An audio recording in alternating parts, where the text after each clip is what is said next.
There we go.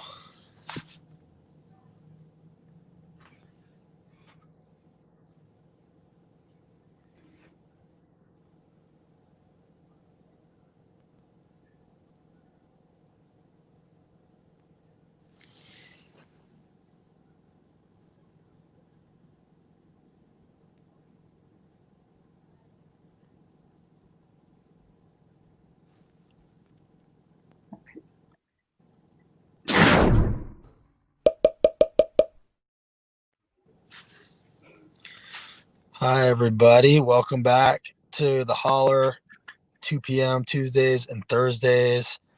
Thank you for joining us here in the #1 worst breakout in the world.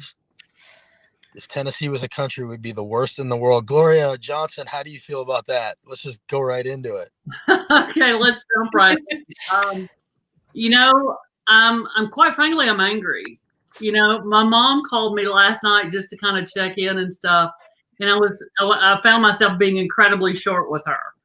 And I'm like, what is going on? And I was like, Mom, I've got a lot of work to do. I've got to read the stuff and I was like, okay, Gloria, be aware you're angry because I'm reading all this stuff about the infection in our state, in our city. And then I'm getting just message after message about teachers and teaching assistants dying. Friends of mine are asking to speak publicly about their problems with COVID. And it is so frustrating to know that there is something that can be done.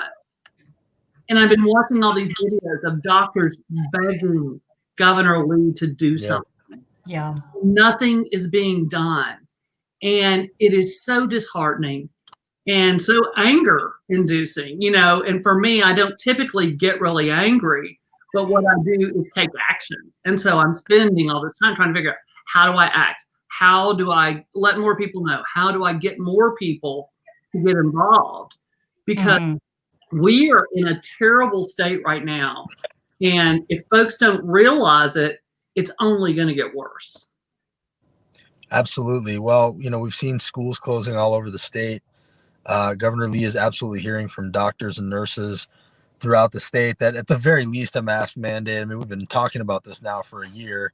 He's simply not going to do it. It doesn't seem like anything will change his mind. Even something as wild as David Byrd being laid up on a ventilator, having been flown in from Waynesboro to Nashville. He's now hooked up to a ventilator.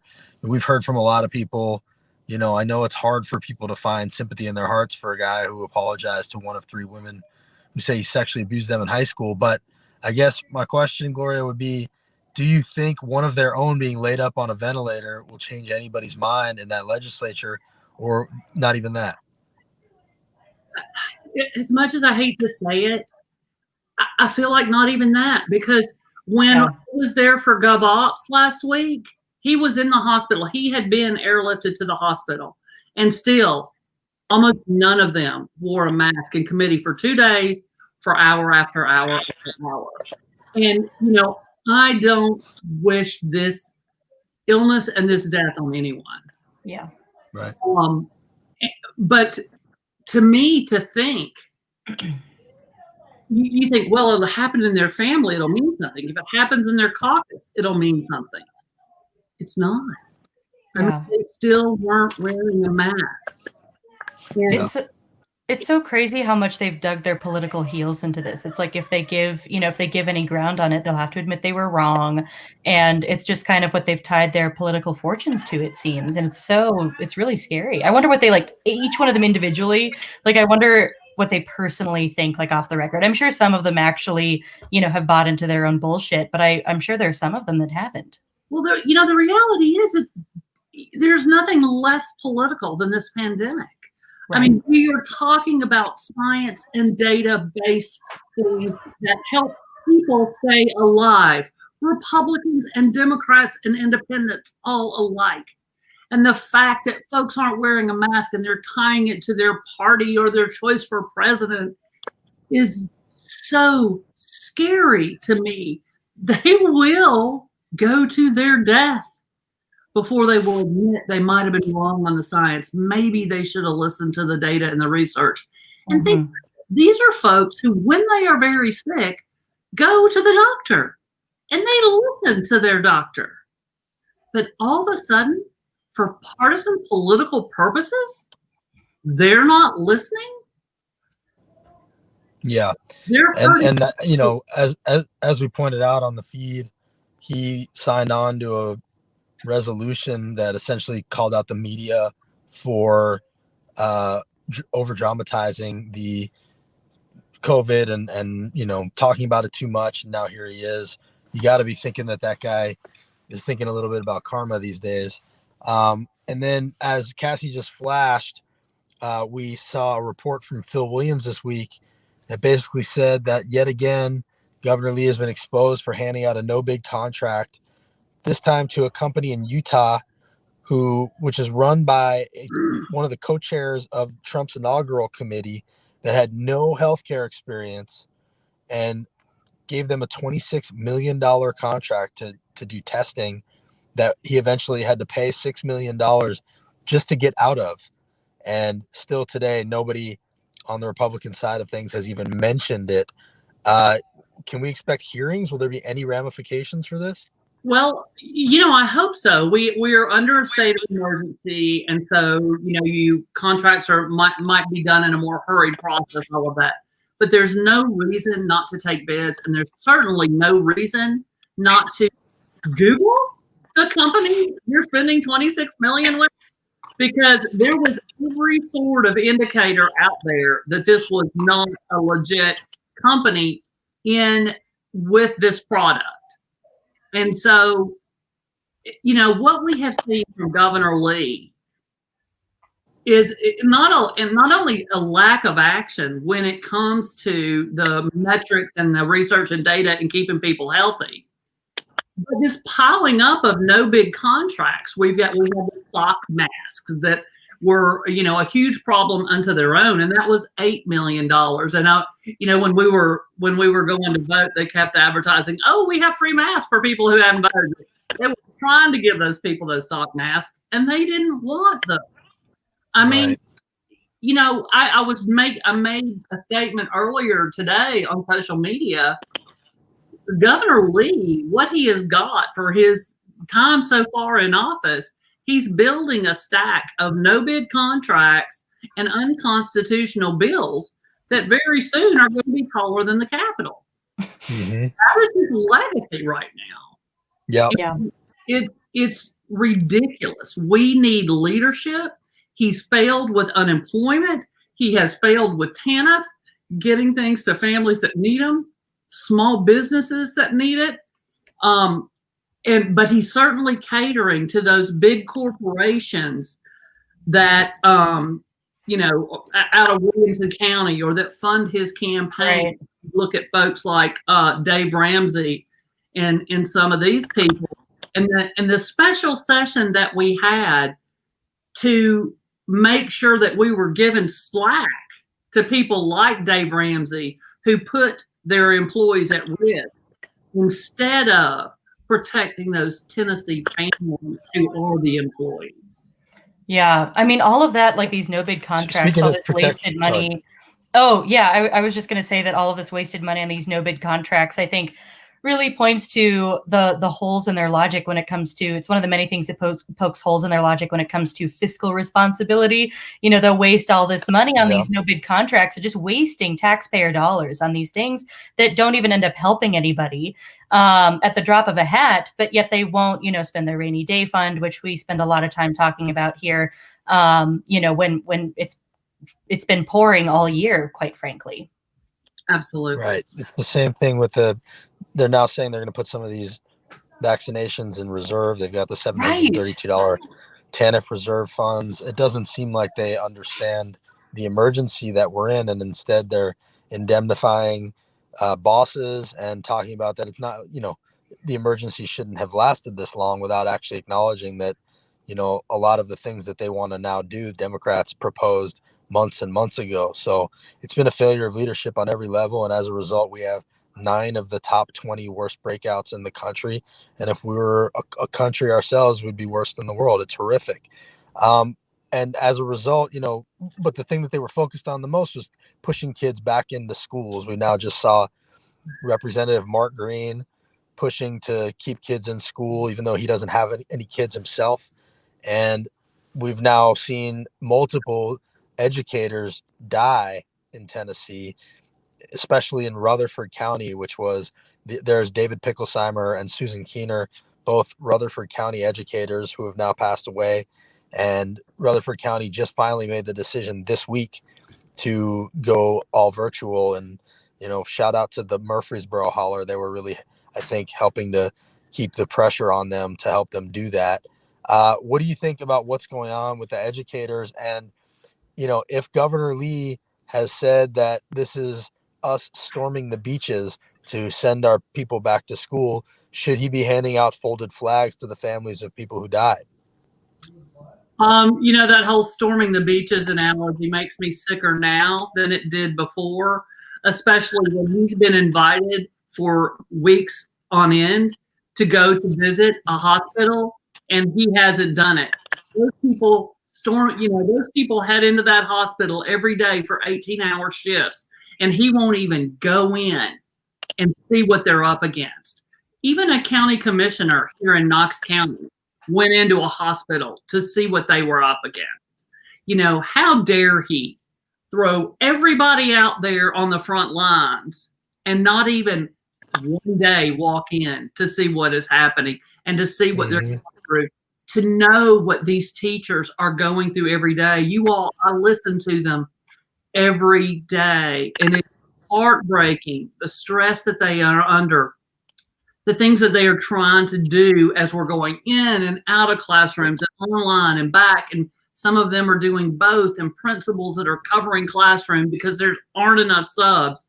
They're literally breaking their backs. They're working themselves into what is not a good state to build your immunity, quite frankly. Yeah. And so we're seeing more and more of them getting sick, and it is fault of our leaders. It is the fault of leadership in this state and in these counties, these LEAs that won't recognize. They sit there on their meetings online, but send those teachers into the classroom. And it is infuriating. We have got to do everything we can for our kids. There's no question about that.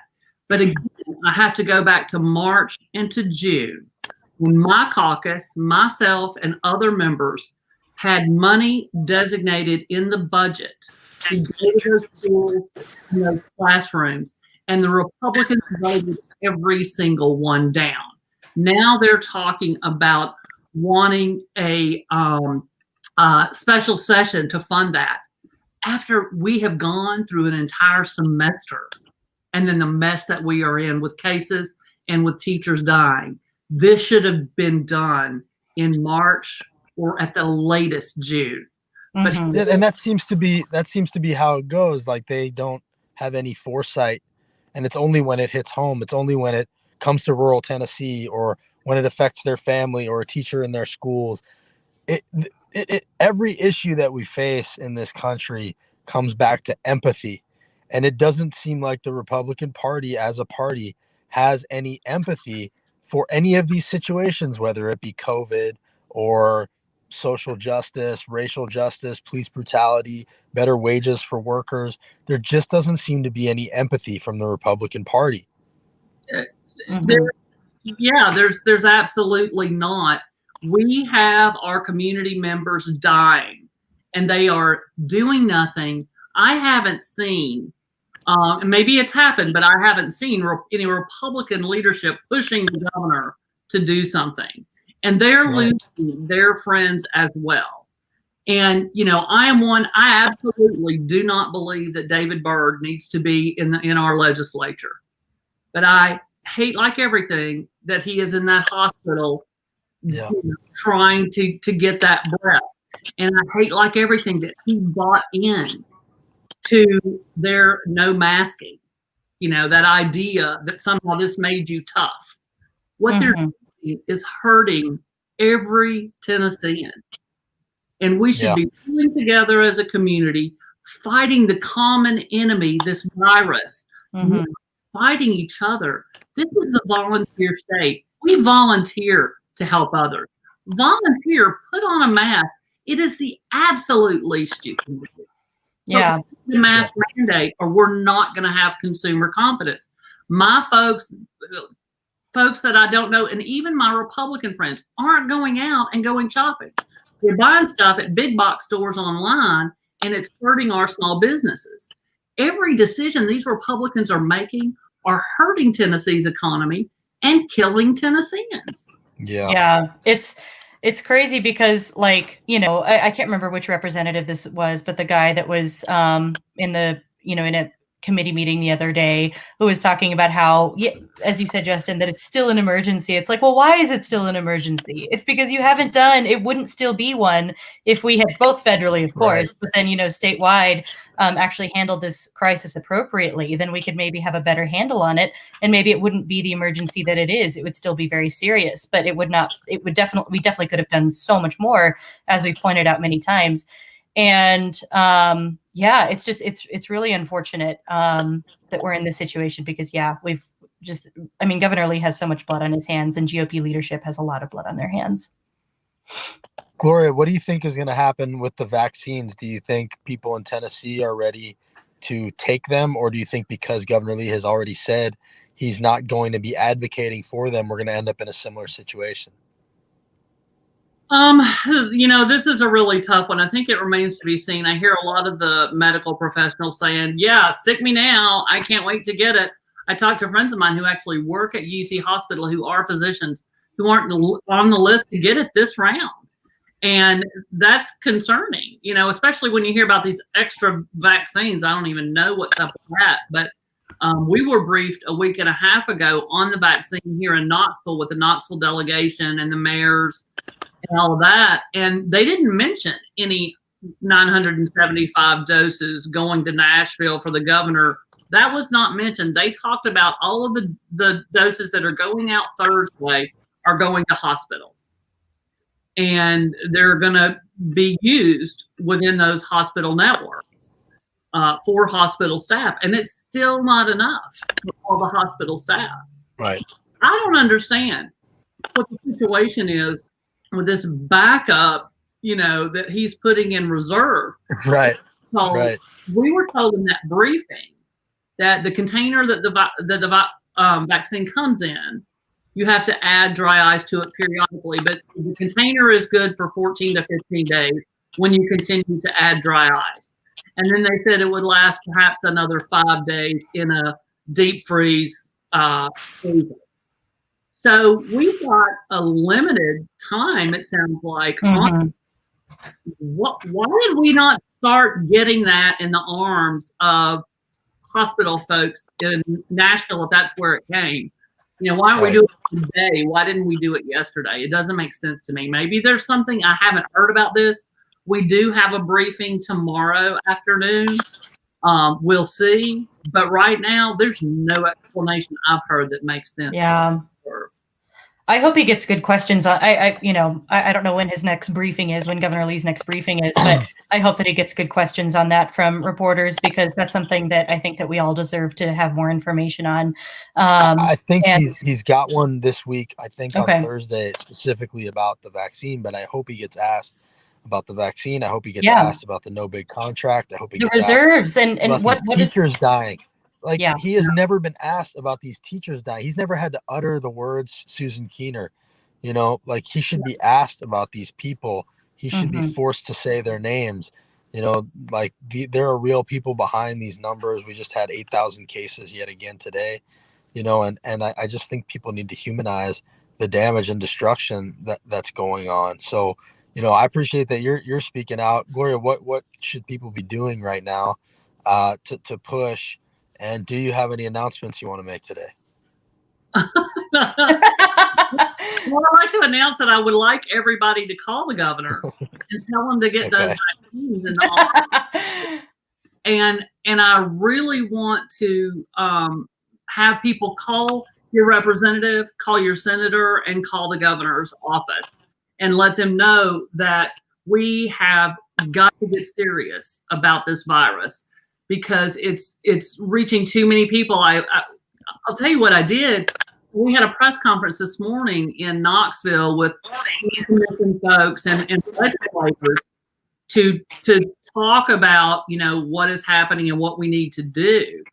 And an interesting thing is what I always do, we're looking for people who have had COVID. A lot of people don't like to talk about it, but I put on my Facebook page, hey, if you have or have had COVID or lost a family member due to COVID, contact me. You guys, my messages blew up. Uh-huh. And, just listening to story after story is people need to hear these stories. People need to understand these are their next door neighbors. And they're being stuck in limbo. One woman who lost her husband, who was a decorated veteran, and just them trying to find a place for him after he was diagnosed. Wow. And it's just horrible. Yeah. And folks, I have to believe that if people knew the level that we were dealing with right now, they would do better. They may not, and I believe that the reason we need a mask mandate is to make it easier. I have friends who have small businesses, and a couple of them, they hire young adults, college students or high school students in their businesses. They are not having, they are telling people to wear masks, but they don't want their young people to have to force somebody to wear a mask because you don't know how those people are going to act sometimes. Yeah. And they don't want to put their employees at risk. And having a mask mandate would help businesses with enforcement and do better and all of that. Of course. And just having a uniform strategy in general. We talked to, the Henry County mayor, and he said that he had told Bill Lee that the county mayors want a mask mandate and, just to have a uniform strategy because we have a very transient state. People are going from Wilson County to Davidson County, and the same thing over in Memphis. And if somebody comes from another county into your county and takes it back, like that's just what's going on. So to not have a uniform strategy makes no sense. Yeah. Well, that also goes into consumer confidence. If I know that I can go to pretty much any store, be masked, like right now we have a Mask Up Knoxville Facebook page, and you can go on there and people say, I feel safe going here, this place is correct. If we want to do it across the board, then we need to put protections in place so that the community feels safe. You're not going to improve the economy if you don't improve consumer confidence. What you're going to do, or you're going to help those big boxes online folks well, while our small businesses fail. Right. The truth is health and business have always been on the same side of this. Right.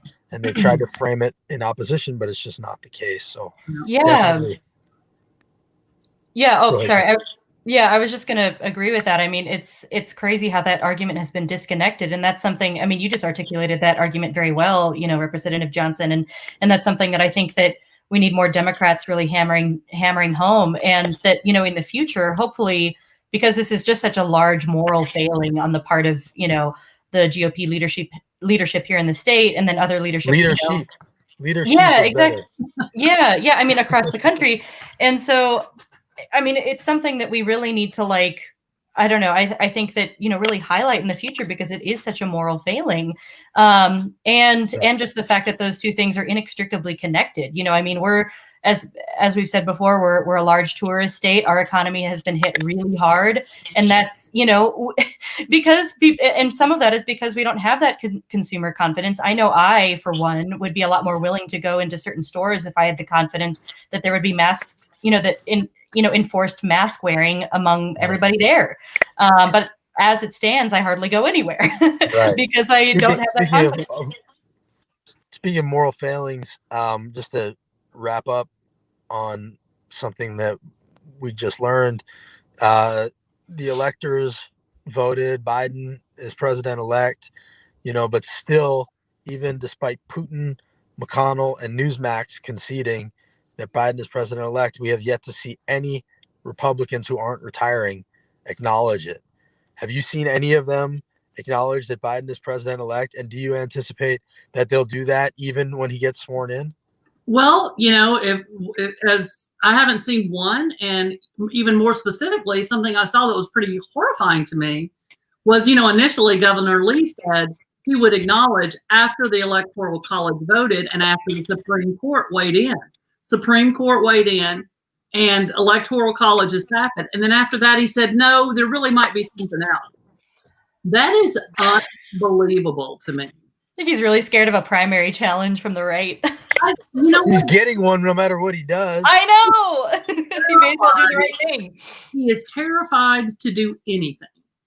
Yeah. And at some point at gut level, we know what's right. It is right to protect the lives of Tennesseans. It is right now to expand Medicaid so everybody has access to health care. It is right to make sure that we get as much vaccine as possible to as many people as possible as soon as we can. It is right to make sure that we spend Tennessee tax dollars with reputable businesses and not wasting millions trying to cover up bad deals that we made. Some things at your core, are right. And our governor doesn't seem to have that. Yeah. No. I think he's like trying to offend the least amount of people. And by doing that, he's offending everybody. Right. He's afraid of his own shadow. It's gutless and it's literally been deadly. His cowardice has gotten people really hurt, and he deserves all the criticism he's getting, and it's helpful to have people like yourself speaking out. Everybody should subscribe to Gloria's Standing Tall podcast that is on the Tennessee Holler Podcast Network. I think there's another episode dropping soon. New episode this afternoon. Yeah, and definitely, I think all of us appreciate that there's someone like you in there willing to stand tall and say what leadership. Yes, Misty, exactly. Leadership is the new. Cassie just coined a term without meaning to. But really, thank you for doing that. And I know it's not easy to stand there and talk to those people and deal with those people, but somebody's got to. It's really it's getting hard the deeper we go in with more Tennesseans getting sick and dying, and there's literally no excuse for this. There's a level of ignorance, but it's willful ignorance in many ways. Yeah. We all had high school science. We know what research and data is, and we understand that physicians and public health folks know what they're doing. Mm-hmm. Deny it. It really, you get to a point where I try really hard to always speak my mind and speak truth to power, but never make it personal with another elected official, or never, to make it about the policy and to make it about the things they say. We have colleagues that say racist stuff all the time. I think you need to call that out. I firmly believe it. And so I'm going to always do that. And I'm going to tweet about it, and I'm going to put it on Facebook. I think people should know, and I think that they should be called to do better. But they always paint me as this horrible, mean person. And I've never raised my voice at them. I've never raised my voice on the floor. I've never raised my voice in committee. Yeah. I've never been smart aleck or sarcastic. They just don't like what I have to say. Right. Frankly. They don't like, well, because they see what you're saying, when you're not in committee and you're not in those hearings, and, they know it's true.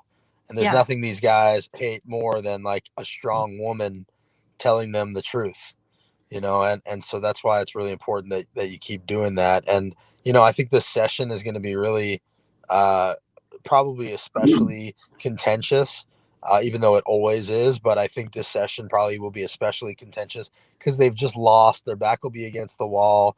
They're still going to refuse to accept reality, and people are still going to be dying, and they know that it's in large part their fault. So I would expect them to be especially vindictive this time. Well, and we've actually heard that from both sides of the aisle. Like leadership saying they might have a hard time controlling some of their members. And that, but honestly, frankly, I think that's a good thing. The more they, for lack of a better word, the more they show us their ass, the more they show the world what they're really about, their black hearts, I think that's probably better in the long run for the state. So let them keep doing it. I love that more people are paying attention and more people are tuning in. And I tell people all the time, tune in and watch those committees. Yeah. I got a message from a young man who had seen my remarks on the comptroller's audit on DCS. Those findings were horrific. Very few people in that committee. Is that the ones that just happened? Yes. Very few. Maybe we should go back and grab those. Yeah. I didn't even see that. Very few of my Republican colleagues asked questions, tough questions, for these horrific findings. Yeah. And and the chairman kept saying, oh, well, be brief. We've got 9 more findings. We've got 6 more findings. Be brief. We are the last line of defense for those kids in state's custody. And he's trying to rush us through this meeting because they have somewhere. That's because they just want to sign off on the funding, right? They just want to recertify it. They gave them 5 more years. Of course, I voted no. I think that's what they did with the. Yeah, 5 more years. That's what they did with the prison funds when the prison audit came in. Yeah. And like the prison audit basically said like they're really mistreating people. This is a disaster. And they just said, all right, yeah, here's 5 more years. Every year. I mean, that's how Core Civic got away with this stuff for so long, is they just kept signing off on it every few years. Didn't matter what the report said. Right. And it's financially beneficial to everybody involved. That's what they just did with our course. So anyway, a young man, and he has a lot of friends who work for DCS, and they saw some of my remarks. And they were offended because they thought I was calling out the caseworkers.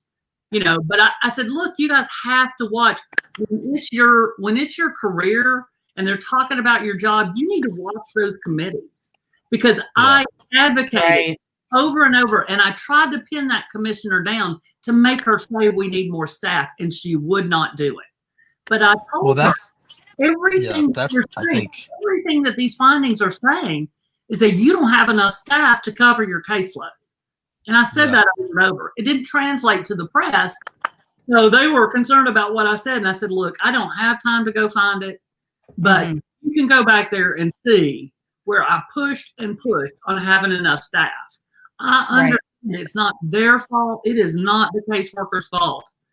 There's no documentation happening. There's people having the second and third times that they've been parked on and nothing being done. And it all has to do with the documentation.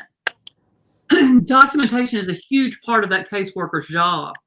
And they first prioritize seeing the kids. But if they have to let documentation go because they've got too many kids to see, that's the fault of Governor Lee and that commission. And quite frankly, we don't need a commissioner at DCS who is a prosecutor, a career prosecutor, because everything I heard from her was as if every one of those kids in state custody had done something wrong. Right. As a career prosecutor, she thought everybody was a criminal. Oh my gosh. That's not a way to look at those kids. And it was that's so dangerous. Unbelievably frustrating. Well, we'll go back and pull that. And, that's definitely, I think what you're talking about is exchanges like that people need to see. That's kind of what I hope our role can be at the Holler, is pulling that out and making it more shareable so that people can see that stuff. So I think it'll be good, especially to have these regional Hollers. We haven't never had them for a legislative session. So I think it'll be good to be able to sort of send out the clips and make sure that people who vote for them can see what they're saying in committee. So definitely follow all the Hollers. Follow Gloria at Vote Gloria J on Twitter and also on her Facebook pages, and subscribe to her podcast, and come back and talk to us again soon. I know we got a vacation coming up here, but then pretty soon this legislative session will be on us. So I'm sure you're already dealing with the craziness, and we'll try to be here for that. Trying to get some bills written. Yeah. Oh yeah. What do you... Written, and you can write them. They're not. You got to keep writing them and proposing them. Yeah, exactly. Because, and then just that way we can turn around and say, hey, we tried. They're good. We can highlight those bills. We can be like, oh, Rep Johnson just put this out. Isn't this great? And just try to get traction from it. See what people are missing out on. A whole lot of folks in the legislature who won't take it to committee if it's not going to get vote. But you know what? if it's great legislation that 80% of Tennesseans want, you Right. need to take that to committee and you need to shame them. Right. Yeah. The very Well, that actually, support. I would like to see.